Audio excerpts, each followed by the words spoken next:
Panapanahon ng pagkakataon, may babalik ba ang kahapon?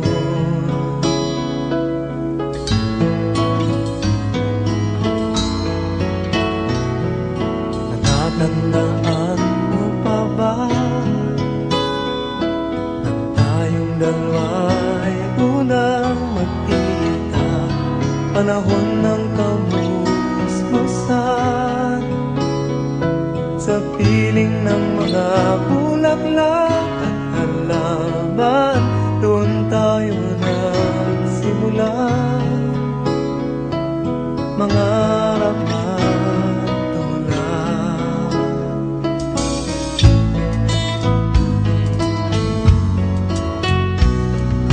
Natatandaan mo pa ba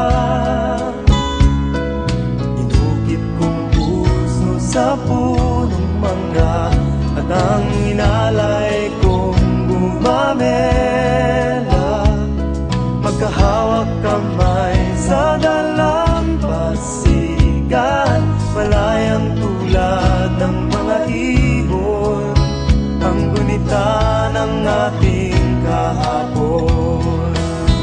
Ang mga puno't halaman ay kabiyak ng ating gunita, sa paglipas ng panahon. Bakit kailangan ding lumisan?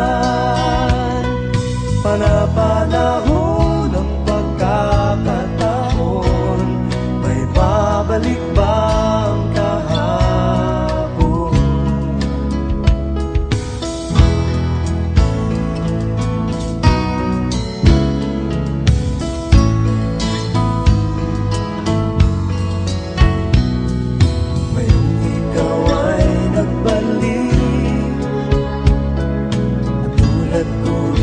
Ang iyong pananabik, makita ang dahil